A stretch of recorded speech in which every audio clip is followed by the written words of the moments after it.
de doutrina espírita e da responsabilidade que nós temos diante dela.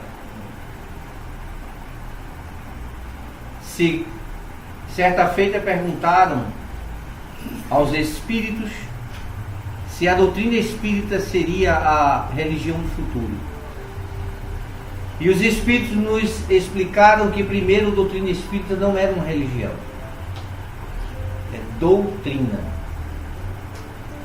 Diferenciado de religião, que a religião se resguarda ao poder de religar o homem a Deus. E muitas religiões têm na Terra, mas todas com dogmas, com paramentos, e a doutrina espírita não tem nada disso. Nós não temos cultos. Nós temos uma sociedade formada para estudarmos o Evangelho de nosso Senhor Jesus Cristo à luz da doutrina espírita. Por isso que os livros da doutrina espírita, ele traz em sua mensagem primeira, é o Evangelho segundo o Espiritismo. Não o Espiritismo segundo o Evangelho, que seria diferente. Para que nós, que nos dizemos espíritas, ou pelo menos simpatizantes do Espiritismo, possamos entendê-la. Porque muitas vezes as pessoas se arvoram em falar em doutrina espírita como se soubessem, sem nem entendê-la. O que seria de Jesus se dependesse dos seus seguidores? Por isso ele disse, já prevendo naquela época, que não deixaria nos órfãos, remeteria o Espírito de verdade, que revelaria as coisas do Pai, que ele não poderia dizer naquele momento, e iria reacender nos corações bondosos o amor à fraternidade, para que, compreendendo as lições de vida, transformar a sua vida numa vida melhor, de felicidade e paz.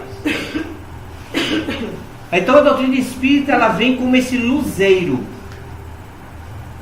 porque ela vem iluminar consciências, dar sentido às palavras de Jesus e complementar, segundo ele mesmo disse, coisas que ele naquela época não poderia falar, mesmo trazendo para nós indícios, frases, exemplos que nos davam a pensar, que nos faziam remontar a comunicabilidade, nos fazia ver a imortalidade, a comunicabilidade dos espíritos, porque ele exemplificou.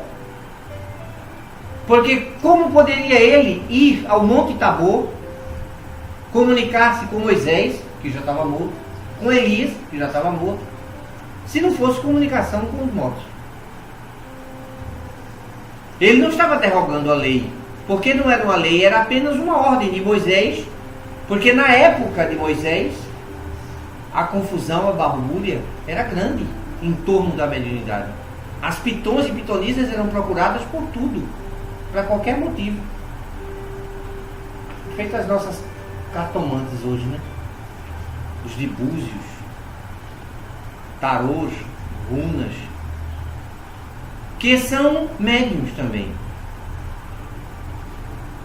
E que, se mal compreendidos, porque se já existiam antes de Jesus, e que se hoje acontece e existe, então não foi uma invenção da doutrina espírita.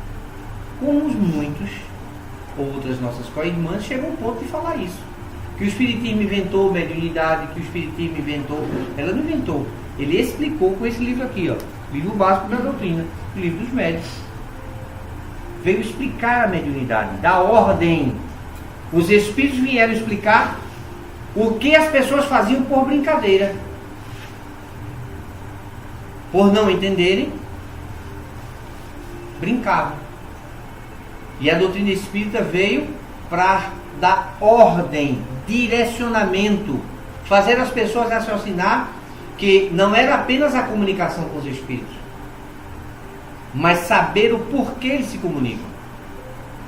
Não é somente entender a mediunidade, mas entender como o fenômeno mediúnico é originário do corpo físico. Não é de ordem espiritual, é orgânico. Como já tivemos a oportunidade de falar aqui, a de ouvir, a de ver, a de sentir gosto, a de sentir o cheiro, que são sentidos, que ampliados quer dizer que com a sensibilidade exacerbada, além do limite do corpo físico, percebemos o mundo espiritual. Eu me recordo de uma das inúmeras vezes que tive a oportunidade de assistir Quem Somos Nós, esse filme magnânimo sobre física quântica, que eu indico a todos assistirem, muito bom. Mas não assistam uma vez só não, vão assistindo várias vezes, que vocês vão vendo quanto vocês vão se alimentando, e à medida que você vai assistindo, você vai vendo, poxa, eu li isso aqui, eu vi isso aqui, eu assisti isso aqui, mas não tinha entendido antes, e agora entendi. Depois de tantas vezes ouvir, eu despertei para essa parte. Então ele fala de enfim tudo, né? Eu me recordo quando falei aqui sobre a água fluidificada, eu acho ótimo quando eu deixo a discórdia. Porque cada um fala uma coisa, aí vai dizer todo mundo, como é? A gente vai se entender como? Estudando.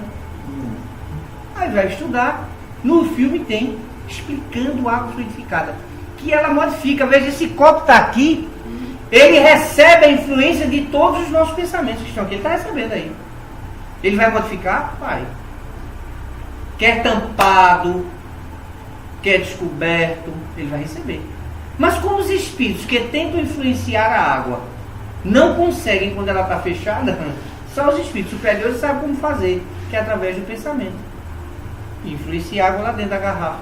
Porque ela, muitas vezes eu peço às pessoas para entenderem por que a cor âmbar, a cor escura. Aí eu vou dizer a cor da garrafa de vinho, que é verde, a cor da garrafa do Romontila, que é marrom. Porque a água fica protegida do raio do sol, do luz, que interfere também. Aí a pessoa vira para mim e pergunta, mas eu posso botar na geladeira? Eu digo, meu Deus, você sabe que tem uma diferença da água fria, normal, ambiente, e a da água gelada? Tem, não tem diferença? Tem. Mudou a composição. As moléculas. Mexeu com a molécula.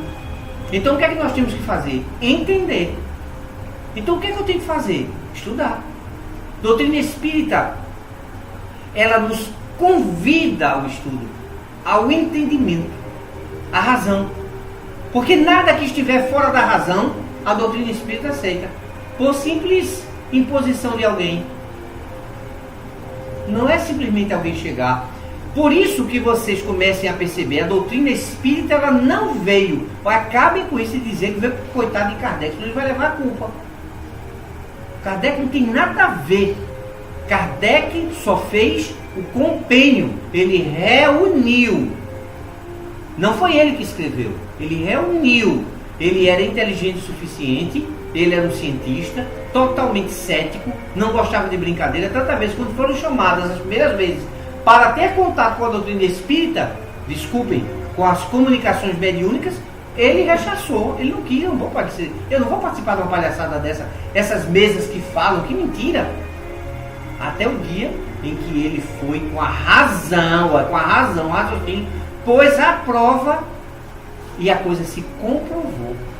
Como se comprovou? Porque o que ele estudava em casa, em particular, em que ninguém sabia, só ele, era uma fórmula matemática que ele estava desenvolvendo, e o espírito na reunião disse, sou eu que lhe ajudo. O que você está escrevendo em casa é isso, e o que você vai escrever, porque eu estou lhe intuindo, é isso, que é o final da fórmula que você está fazendo em casa. Foi esse o que fez seu Allan Kardec, né? Seu Rivail, que na realidade o nome de Allan Kardec já é um pseudônimo, é um nome que ele, de uma encarnação anterior, quando ele foi druida, que ele pôs para botar no livro, porque se ele botasse o Rivail, os livros iam ser vendidos na França, na Europa, como água, porque ele era muito inteligente, o homem, quando ele botava o nome dele, vendia. Ele disse, não é por esse motivo, Na ideia não é minha. Por isso que muitas palavras foram criadas por ele. Palavras porque ele disse para dar sentido a novos conhecimentos, novas palavras. É um homem que teve ética. Não pôr o seu nome, usou um pseudônimo e vendeu. Por quê? Porque era uma promessa crística. Jesus teria prometido que não nos deixaria. Então os Espíritos não vêm por uma pessoa, vê. A primeira, Moisés, uma pessoa. Fadada a erro. Por que não? Claro. Como é que eu desço com as tábuas da lei na mão, onde uma das leis diz, não matarás? Aí eu quebro as tábuas, porque o povo estava fazendo errado, quebro, aí mando matar. Porque como eu poderia matar se eu estava com a tábua de Deus dizendo não matarás? Eu fui esperto, quebrei, matei, subi ao monte para pedir de novo a Deus. E depois desço com ela dizendo, uma das leis, não matarás. Não tinha lógica ele mostrar a lei de Deus dizendo não matarás e ele matar. Como mandou matar mais de 300 pessoas por conta disso. Porque tinham pontuado o bezerro de ouro. Encabeçado pelo irmão dele. Que aí esse ele não mandou matar não. Deixa eu ver. Primeiro nepotismo que a gente viu na humanidade, né? Assim explícito. Então é uma mudança. E quando vem Jesus, vem falar sobre a lei de amor. Mas quando vem a doutrina espírita, a revelação, ele diz, não virá por uma pessoa, de hipótese alguma. Foram vários em muitos lugares. E hoje sopra a comunicação dos espíritos em qualquer lugar. Pode ser em casa, na igreja católica, na protestante, seja onde for. Dê o nome que der, mas é comunicação dos espíritos. E só quem explica, os espíritos. Onde? Na doutrina espírita. Por quê? Porque nós temos os laboratórios. Veja, eu não chamo sala mediúnica, eu chamo laboratório mediúnico. Porque é um laboratório, onde lá eu recebo através, veja, o contato mental. É a interferência que o espírito exerce sobre outra pessoa, sobre a sua mente, onde ele vai receber, por impulso mental, ondas mentais, os sentimentos de perispírito a perispírito. Assim como essa nomenclatura perispírito, espírito, corpo, tudo, porque Kardec tem que dar o contexto para fazer-nos entender como isso ocorria. Dar nome às coisas, porque não era fácil você explicar. Veja, quando você vai para a questão, aí outro livro maravilhoso, livro dos Espíritos, que são de perguntas e respostas. Eu vejo as pessoas na casa espírita muitas vezes perguntando, mas Rinaldo, e pergunta, eu tenho perguntas, eu digo, estou aqui dentro. Eu tenho certeza que 90% das perguntas que vocês estão fazendo na cabeça estão aqui a resposta. São 1.019 perguntas e respostas. Aí vira para mim, mas Rinaldo, como é que eu vou saber? Eu digo, leia elas todas. Leia não, estude. Porque à medida que você for estudando, você vai dizer, meu Deus, eu já me perguntei sobre isso. Sobre sociedade, sobre família, sobre a vida de Jesus, sobre quem era Jesus, as guerras, tudo. A lei de destruição, a lei de amor, a lei de igualdade. Você vai começar a entender que não existe injustiça, que não existe inocentes, que ninguém passa impune, porque simplesmente se culpa. Por isso que a doutrina espírita vem neste momento em que nós já saímos do instinto, estamos na razão, mas equivocadamente usando ela. Aí começamos com os escamoteios, né? Aí o que acontece? Demonstra a gente que a pergunta que tem no livro dos Espíritos é: onde está escrita a lei de Deus? Veja que pergunta capciosa de Kardec. Porque se os Espíritos dissessem que estava na Bíblia, não estava errado? Estava. Porque a Bíblia nós sabemos que ela é falha, porque ela tem inúmeros erros. Ela conta histórias mais né? Mais contos do que mesmo história. Então eu não poderia dizer que estava lá escrita a lei de Deus. Onde é que estava escrito? Ela diz, os Espíritos respondem com tão facilidade, com a rapidez, na consciência do ser humano. Como está na minha consciência? Como é que eu tenho a lei de Deus na minha cabeça? Tem, você tem. Porque nós fomos criados por Deus, simples, ignorantes.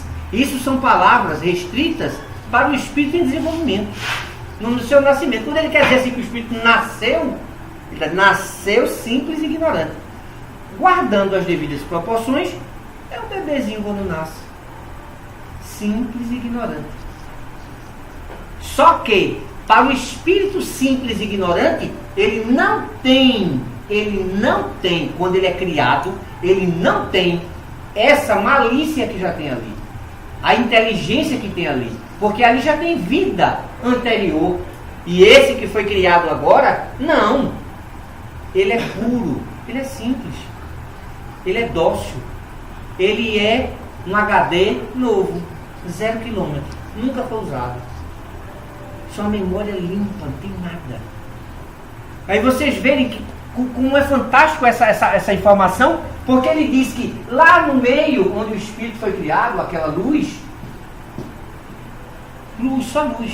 Eu tenho uma imagem fantástica, né, naquele do desenho que eu peguei na internet. O YouTube tem tudo, né, rapaz? Você bota lá Espírito, aparece tudo. Aí a imagem linda. Aí ele diz que à medida em que nós reencarnamos, para chegarmos a esse corpo, ele bota o corpo aqui no final, como se fosse uma coisa periférica. Não é uma camada sobre a outra, não. São vibrações. São vibrações. E para chegar aqui, ó, no corpo, tem muita coisa aqui no meio. Ele diz que tem um parecido com esse corpo, tracejado, por quê? Porque ele é uma imitação do corpo. Ele modela-se pelo corpo. E depois modela o corpo novo. Porque quando esse corpo aqui perecer, que a gente chama de morrer, que é a única parte que morre, a parte periférica, é o corpo. O perispírito continua. Entre esse perispírito e o corpo, ainda tem uma camada aqui bem suave, bem leve, que chama-se duplo etérico, que ainda se parte. Uma parte vai com o corpo, que vai para a terra, e uma parte segue com o perispírito. É engraçado, né? Porque a energia é o que faz ligar uma coisa a outra. Ainda fala aqui que dentro, entre o perispírito e o espírito, existe uma camada, 3 camadas ainda. O inconsciente puro, o inconsciente passado e o inconsciente presente. Só energia, só pensamento. Onde aqui, esse inconsciente presente, é que os psicólogos e os psiquiatras conseguem atingir. Os psicólogos e psiquiatras que entendem, têm noção a respeito da alma, eles atingem o inconsciente passado com as regressões. Mas o inconsciente puro ninguém consegue atingir, não. Porque onde está escrita a lei de Deus, não é nem na luz, não. Você já tem consciência disso, da pureza, do amor, da fraternidade. Você tem tudo. Você é filho de Deus, criação divina. Você tem isso dentro. O que você precisa é estabelecer condutas sucessivas, que são as vidas, para que você experienciando, nós entendemos o todo, para entendermos a vida. Se eu entendo que a vida me oferece uma condição de relação, e isso me faz crescer, então quanto mais informações, mais relacionamentos eu tiver. Por isso, quando a gente fala assim, vocês sabiam que os espíritos nos dizem que nós temos em média, desde a nossa criação de espírito para cá, eu gosto sempre de botar esse número para impressionar, 700 encarnações. Veja, perder este corpo físico, isso é tão pouco importa, gente, é o que menos. Devemos cuidar dele, porque ele é o veículo pelo qual nós nos utilizamos para essa relação de progresso no mundo físico, aqui na Terra. Porque esse corpo físico não é usado em Marte, em Júpiter, em outros planetas, em outros orbes. Aí por isso que começamos a entender quando Jesus, tão simples, olha a frase, mas dizia tudo: há muitas moradas na casa do Pai. Que noção que ele quis dizer? Ele quis dizer que o universo é povoado. O universo é povoado. Tem vida pulsante em todos os lugares. Que o Espírito vai e sopra onde ele quer. E ele foi tão... Veja, ele usou a palavra verbo. E lá no contexto bíblico começa assim: e o verbo se fez carne. É aqui, ó, quando ele densifica a sua comunicação com a terra, com o corpo, que vai nos dar a oportunidade de ver. E como é que eu uso muita frase? É experienciarmos. Se não existir, não tem progresso. Porque é o campo da prova. Por isso que a terra começa com um plano primitivo, para que você densifique esta alma, receba o contato grosseiro das necessidades orgânicas e vá aos poucos se depurando. Por isso que ele diz que no início o homem só tem instinto. É para ter, gente. Para com isso. Não é maldade, não. É processo evolutivo. É preciso mergulhar na carne para que ele possa experienciar e cultivar nele sentido de defesa. Assistimos um filme ontem, maravilhoso ontem, como é? O Impossível. Assistam. Maravilhoso, maravilhoso filme. O Impossível. E aí mostrava que o rapaz aparentava grandão, jogador daqueles jogadores de basquete, de futebol americano. E é um filme baseado na verdade, num relato verdadeiro. Aí o cara alto, mas tinha 98% de inteligência, de instinto, de preservar, de ajudar os outros. Você tem ideia? De preservação, né? De proteção. O carro bateu em alta velocidade, o instinto dele foi correr, botar a mão na frente, porque ele sabia que o irmãozinho que estava sentado do lado, o airbag mataria ele. Vê a rapidez que ele raciocinou. E machucou o braço todinho. Mas protegeu o irmão, desviando o airbag dele. Veja, instinto. E tem gente que diz, instinto era tão bom que as pessoas usassem o instinto para não estar fazendo bobagem por aí. Era preferível. Era preferível. Porque pelo instinto ele vai chegar à parte de corrupção, que aí um começa, vamos lá, vamos se juntar, né? Acho que era assim na época. Bora, nós dois vamos matar essas duas ali. Aí matava a outra, arrancava, para conseguir as terras, conseguir as coisas, os bichos, as peles, as proteções, a comida. Era briga, disputa, é natural. No instinto, no começo era assim. E aí foi mudando, foi ficando mais sutil. Aí matava o outro no duelo, saía de casa com o intuito de matar a outra, de atingir os outros povos, de conquista. Para vocês terem ideia, quando os espíritos narram o convite, eu fiquei, na época, eu ignorante, né? Na época de, meu Deus, eu estou lendo um livro desse. Que negócio absurdo. Como é que os espíritos superiores se reúnem para convidar um espírito para descer à Terra? Preste atenção.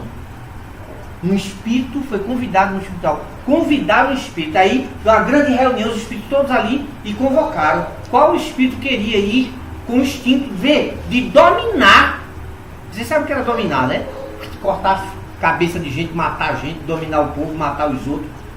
Aí o espírito disse, eu vou. Poxa, eu gosto disso, é comigo mesmo.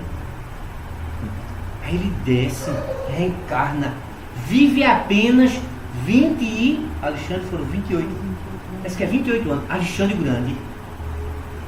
Mas aí vocês se perguntam, infame, para que a espiritualidade queria um espírito dominador, um espírito guerreiro? Vocês sabem para quê?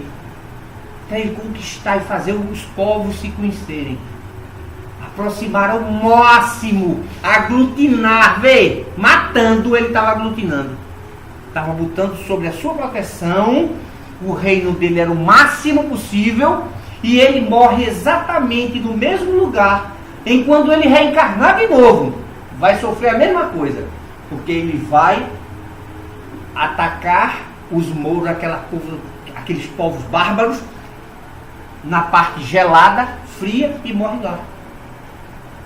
Morre desse jeito, porque vai atacar no local onde ele não poderia mais, já estava passando dos limites, e morre. Esse espírito volta como espiritual, guerreiro, miserável. Não. É a lei está no Evangelho, de destruição natural. Porque faz com que você que está lá, aquela coisa morta, parada no canto, não, eu vou defender meu país. Começa a criar ideais, mecanismos, formas, defesas, estratégias. A cabeça começa a raciocinar.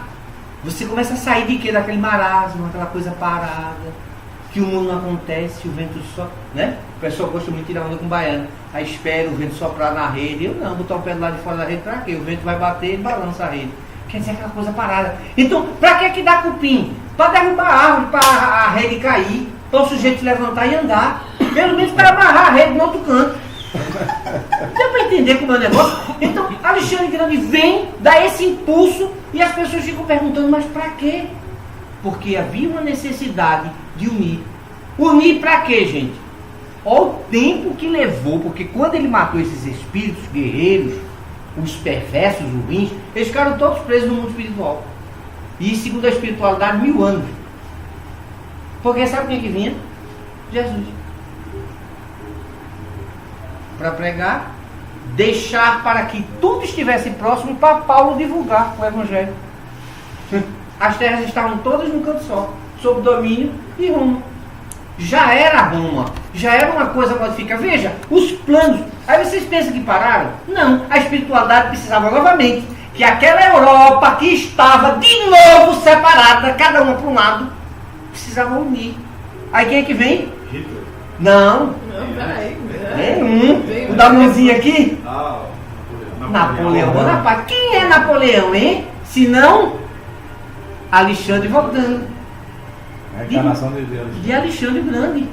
Quando dizem assim, queremos um espírito guerreiro, ele não, senhor, eu estou aqui. Como é? Tu vinha? Para matar a gente?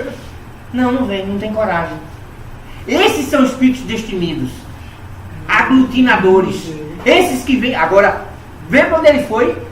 De novo, no mesmo lugar, é atingido na Rússia, naquele local frio, não consegue vencer a batalha e morre também. Mesma coisa, o espírito cai no mesmo lugar, nos mesmos defeitos. Quer dizer, havia uma necessidade dele progredir. Quando nós seremos esses generais? Líderes, confessos para o Cristo. E para que ele veio fazer isso na Europa? Para que era a Europa precisava estar toda junta? Para que era? Para que em 1857 o livro dos Espíritos viesse. E a Europa estivesse próxima para que o Espírito livre pudesse chegar. Houve também Joana d'Arc, não foi? Tudo existe. Sabe quem é Joana d'Arc? Judas. Esse que tanto o pessoal fala. Lá atrás, ó, que ele está totalmente ainda na cabeça dos equivocados, sofrendo, Judas miserável. Não, ele já renegou, já fez tudo o que ele deveria fazer. Inclusive, não abjurou o Cristo. As vozes, foi lá e entregou-se ao holocausto, à morte, em nome de Jesus, redimindo tudo que ele passara antes. Ela é a própria que veio no mesmo ambiente, com os mesmos que estavam ao seu redor, os mesmos que fizeram por onde ele chegar ali. Pra vocês terem ideia, eu me recordo de Humberto de Campos trazendo do mundo espiritual, onde eles estavam num impasse no mundo espiritual. É um livro que narra isso, eu não estou lembrando agora o nome dele, eu me recordo que eu li. E eles chegam num dado momento em que o espírito que coordenava toda aquela equipe diz a eles: recuem, que eu vou ficar aqui aguardando esse exército chegar, que eram cavalos que estavam chegando, montados, e iam atacar os espíritos superiores. E como eles tinham densificado a sua composição perispiritual para estar naquele ambiente, estavam expostos. E ele diz então aos outros: recuem, que eu vou ficar. eu me entrego a eles. E quando eles se aproximam, que descem com os cavalos e vão para cima dele, uma luz se faz entre eles e o espírito que se entregava. O espírito se afasta, porque a luz é muito grande, parecia aquela luz de Damasco. Todos se afastam, era o Cristo. E ele vira-se para o líder daqueles infelizes que se aproximavam do cavalo e diz: meu irmão Caifás, ainda te encontras nessa situação? Veja, gente, coisas narradas agora. Caifás ainda está nas sombras, merecedor da nossa compaixão. Quando a gente diz muitas vezes que esse mergulho que o Espírito realiza na carne, ele vem para auxiliar, para progredir. Eu imagino qual mulher, que espírito, não me interessa se vai reencarnar uma mulher, que espírito reencarnaria dizendo assim: eu aceito Caifás como filho? Isso é missão, compromisso.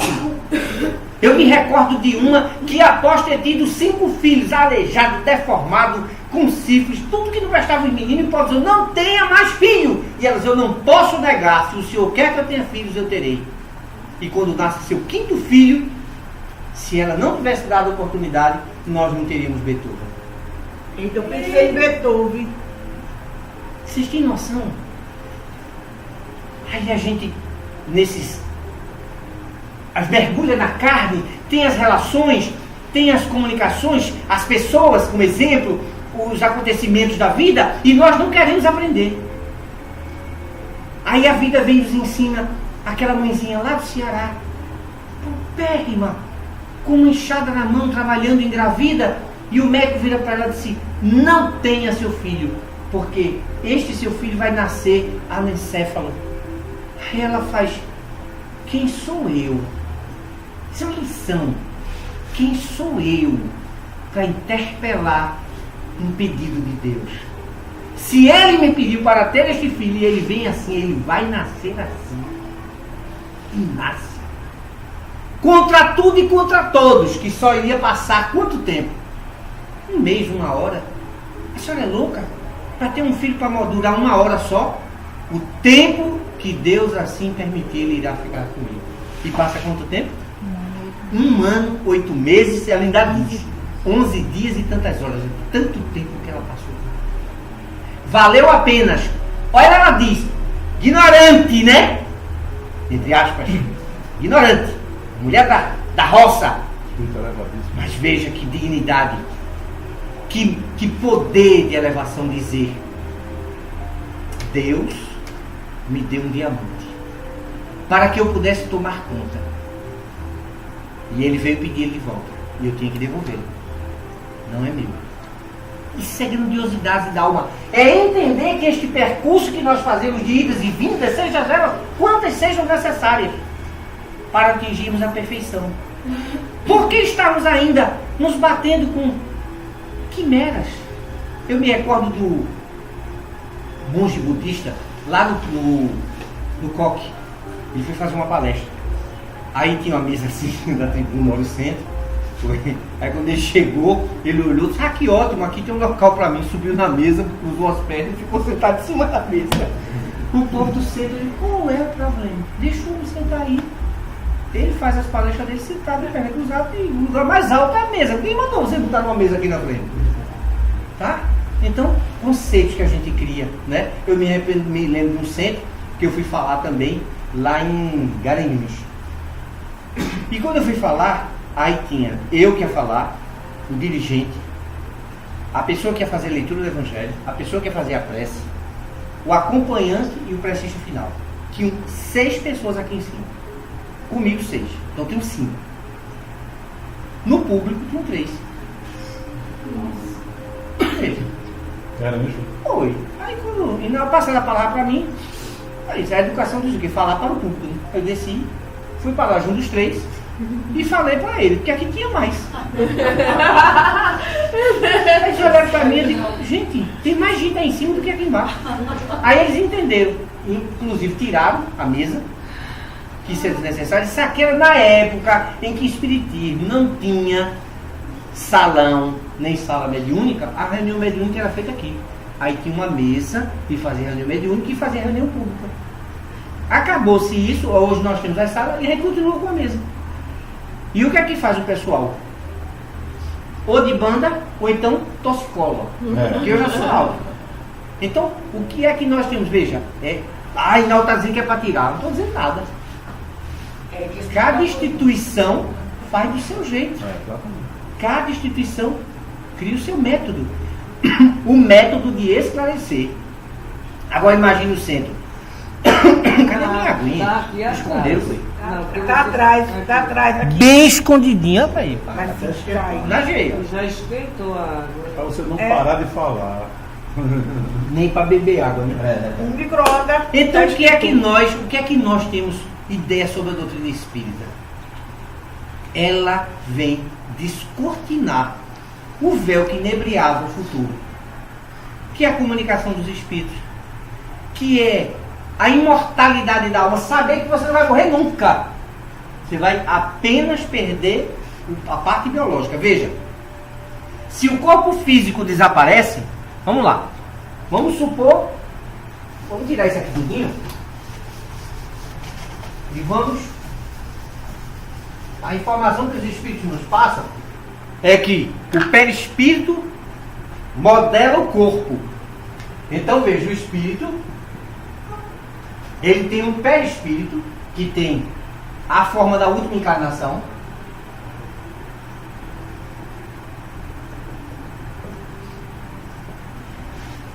Tá? Perispírito.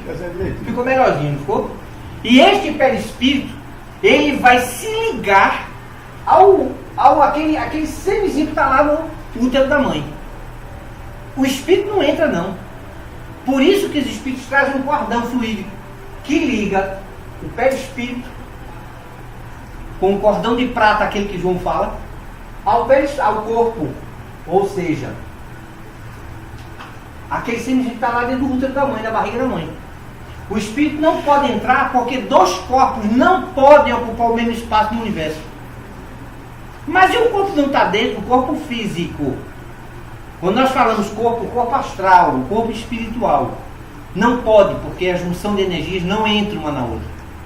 Ele fica ligado pelo cordão fluídico que entra pelo umbigo da mãe, vai para onde? Para a parede uterina e recebe toda a informação. O perispírito começa a passar para lá as informações. Que vem uma do pai, vem outra da mãe, que são os dois gametas. Mas a biologia nos diz que tem 3 informações. Ele sabe de onde vem 2. E nós sabemos de onde vem a terceira, que é do perispírito. Esse perispírito é que vai mandar para aquele corpo a terceira informação. A cor dos olhos, a cor do cabelo, vem tudo do pai e da mãe. É a junção. Mas a forma, o modelador do corpo, aí onde é que vem as sequelas de vidas passadas, que carregamos no corpo por culpa. Gosto de advertir bastante isso às pessoas. Por culpa. Porque se você se perdoasse, está perfeito. O amputado, no mundo espiritual, ele anda.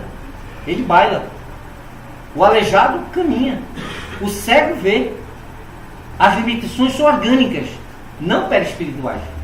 Então aquele que não tem um braço no corpo físico, ele não vai para o mundo espiritual. Tanto é que pode questionar a qualquer pessoa que não tem um dos membros. Se ele não tiver as pernas ou não tiver os braços, você diga a ele assim, fecha os olhos e rode seu braço. Ele pega aquele toquinho e faz vum, mas ele está vendo o braço.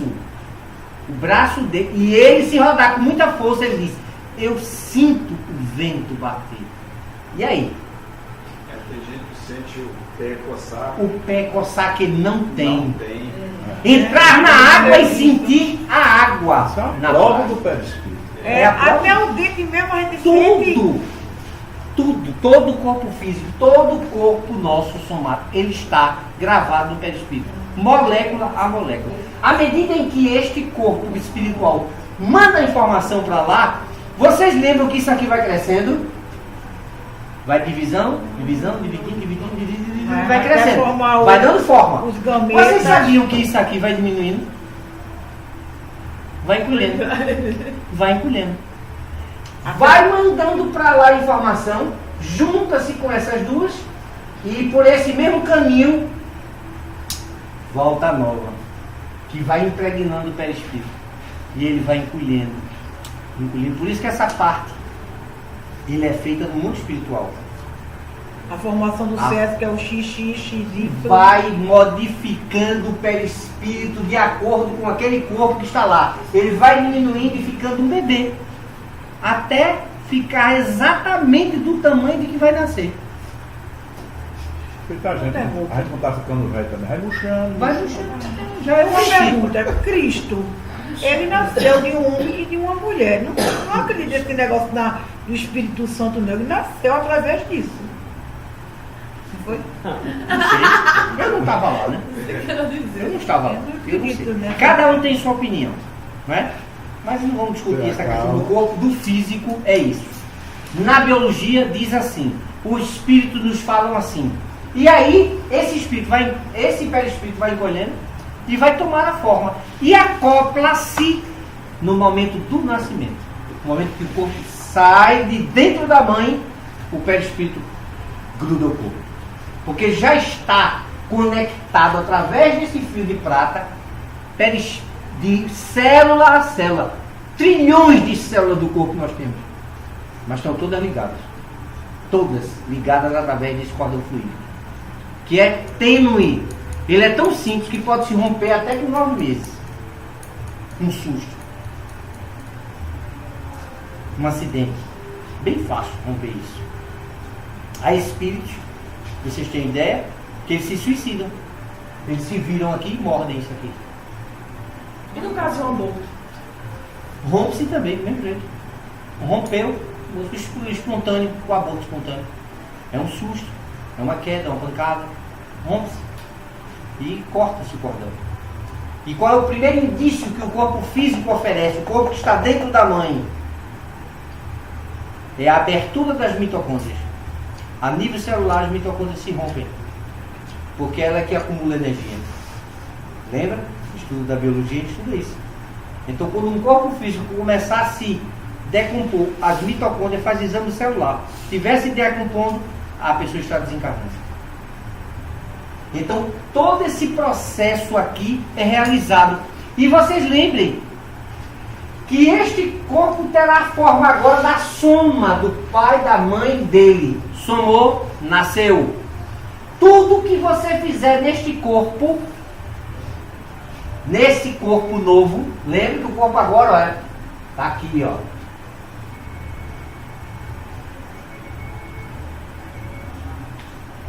Tudo que você fizer nesse corpo, ele não vai estar mais ligado a ninguém, a nada, a não ser a sua mente agora. A não ser a você. É sua responsabilidade. Amputar, deformar, aleijar, acidente, engordar, emagrecer, sentir fome, doença, é tudo um problema seu. Lembre-se, o que você é um presente de Deus. Mas em que você se transforma é o seu presente para Deus.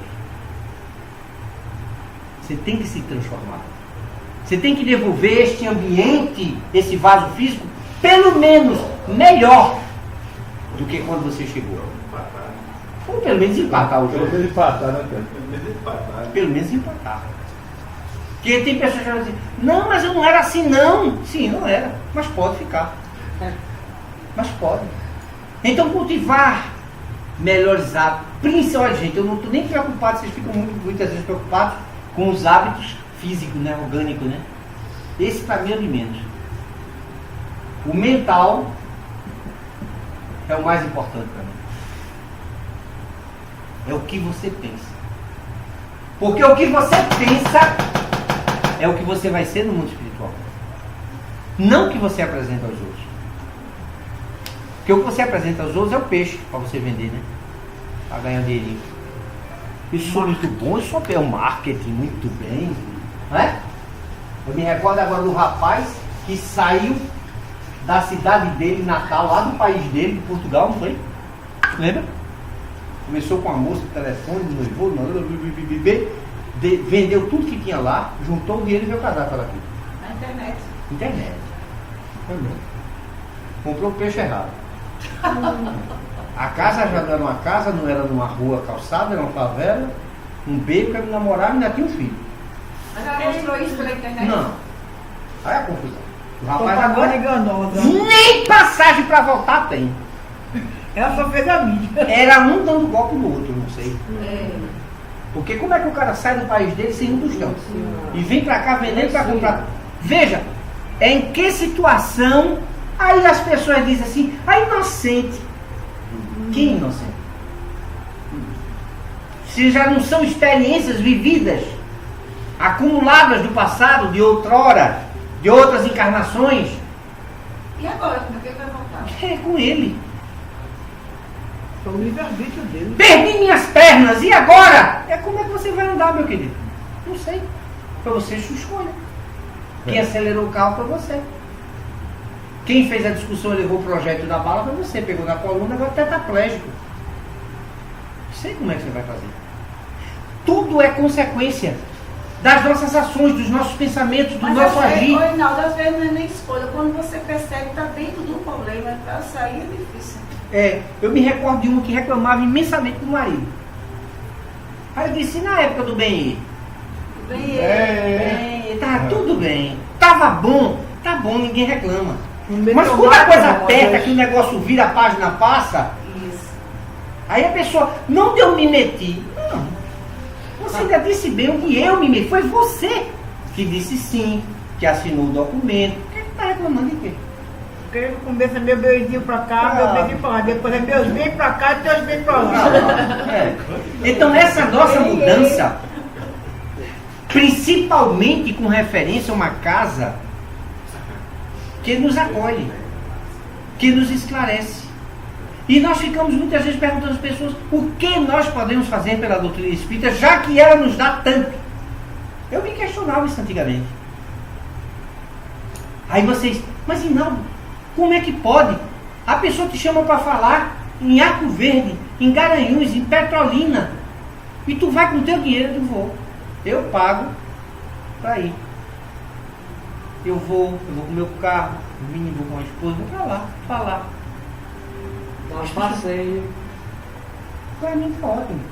Porque como eu estou devolvendo a doutrina, tudo quanto eu recebi. O que eu continuo recebendo. O que eu continuo me esforçando para transformar. Não é fácil, gente. Então essa mudança, ela é diária. Ela é minuto a minuto, dia após dia. E nós vamos percebendo que, à medida em que eu me esclareço, há pessoas que perguntam assim, mas por que você continua lá no Ninho Aroeira? Por que você continua com Cristiana lá no Caminho da Verdade? É porque a doutrina espírita ela precisa de mim? Não. Ela não precisa de mim, eu que preciso dela. Você precisa dela. Sou eu o grande necessitado. Então, o que eu posso fazer para dar retorno? O que eu posso fazer? Né? Eu me recordo daquela, eu acho que vocês lembram daquela história do menino já leucemia, já nos últimos dias da sua vida. E a mãe, quando chega chorando no quarto, tentando enxugar as lágrimas, aí o filho olha para ela, apenas com 6, 7 anos. Mamãe, eu vou morrer, né? A mãe se assustou, disse, mas velho, filho, é isso mesmo, você está certo. Está próximo, né, mamãe? Gostaria muito, mamãe, de ter sido bombeiro. O sonho da minha vida era ter sido bombeiro. A mãe dá aqueles insights, aquelas coisas de mãe, né? A mãe disse, vou ligar agora pro corpo de bombeiro, pedir ao comandante, alguém daqui, nem que mande um bombeiro aqui para ficar ajudando esse menino, antes dele morrer. Pegou o telefone, ligou para lá, ligeiro, o comandante atendeu, disse, pois não. Posso sim, claro. Pedi tua mãe, o menino nessa situação, eu posso fazer mais, olha. posso fazer mais, muito mais. Eu disse, o quê? Quarta-feira, nós temos uma turma que está se formando. E diga a seu filho, Bill, que eu estou dizendo a ele, não morra até quarta-feira. O menino, quando viu aquilo que a mãe disse a ele, a face do menino, o menino estava leucemia, gente, rubro. O menino pegou, animou, viveu. Quarta-feira estava lá, tiraram as medidas dele, vestiu o vestido com chapéu, com tudo, sentado na cadeira de roda, cheio de injeção ligado nele, mas lá formando-se. E na hora que está lá se formando, vamos lá, soldado Bill, estenda, hastear a bandeira. O hino nacional tocando, ele é mal honrando, podia nem puxar, tinha força para puxar a corda. Toca a sirene, um incêndio, bombeiro Bill, vamos apagar. Não era de grande monta, o comandante viu. Lá vai ambulância, médico, todo mundo de bombeiro Bill dentro do carro, ouvindo aquela coisa tocando, meu vestido de bombeiro. O fogo, as labaredas. Os bombeiros correm com a mangueira. Bombeiro Bill, segura a mangueira. O bicho não podia nem com a mangueira. Ele se segurou na mangueira. E ai, devagar. Para ele foi aquele fogo extra. Voltou para o hospital. Com 2 dias, Bill estava se ultimando. Aí a mãe liga de novo para lá. Aí o comandante disse, posso fazer muito mais. Avisa ao serviço social que eu vou chegar aí com as ambulâncias, os carros de bombeiro, com as sirenes ligadas, mas ninguém corra não, que nem incêndio não. Bill chega, se assustou. Quando viu, entram 10 soldados, inclusive o comandante. Com a escada machismo pela escada do seu quarto andar. O menino abre os olhos, retorna da morte, olha para ele sorrindo, e eles vêm perfilados, todos, continência para um. Soldado Bill, estamos aqui para lhe agradecer todo o serviço prestado. Agora você pode ir. E diga ao homem lá em cima que estaremos aqui auxiliando a ele. Toque de silêncio. Bill respira forte.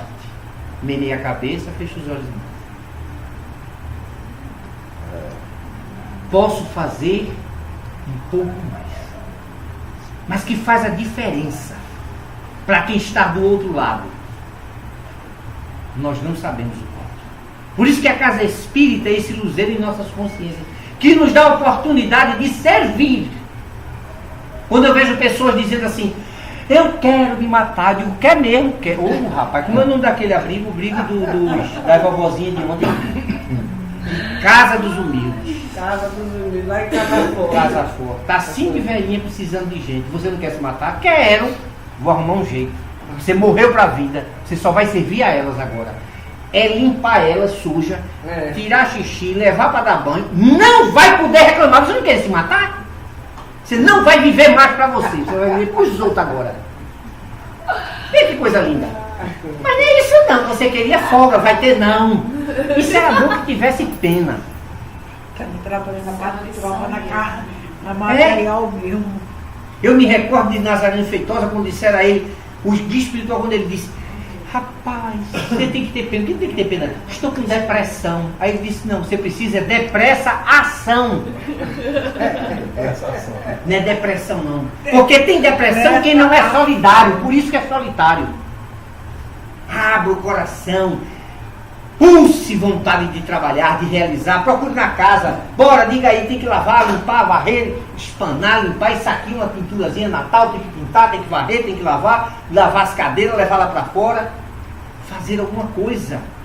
Realizar uma tarefa, falta 1 minuto, não dá nem de tu perguntar, nem de responder. Não é perguntar não, é só ter um pensamento. Se você construiu mais muros em vez de pontes, não reclame da solidão. Isso. Construir cada vez mais. Hoje está. Hoje ela pegou o clima, hoje ela entrou no clima. Então nós só temos que agradecer a Deus, não é? Então por isso nós iniciamos com aquela oração tão bonita que é a de Cáritas, e com uma voz solo, não sabia o que era, aqueles 40 e tantos minutos, quando chegou 2 minutos e pouco, acabou a prece de Cáritas. Digo, o que é depois? Aí o sujeito entra com a Ave Maria. Vocês gostaram? Muito bonito, né? Está na internet, é só botar lá. Prece de Cáritas, eu botei aquela do Pai Nosso, de Nicete Bruno. Mas apareceu essa outra, quer dizer, apareceu outra, eu botei, depois eu olhei, apareceu essa outra, eu digo, vou nessa aqui. Foi a terceira. Muita paz e que Deus nos abençoe. seja. Meus irmãos, nós temos mais aqui agradecer ao nosso irmão Hinaldo por esse banquete de informações acerca desta doutrina maravilhosa, que é a doutrina dos Espíritos. Que o Mestre Jesus continue iluminando os teus caminhos, nos dê muita paz, muita luz, que tenhamos todos um feliz retorno aos nossos lares, um bom início de semana, né? Vamos fazer a nossa prece final para nossa irmã Lúcia.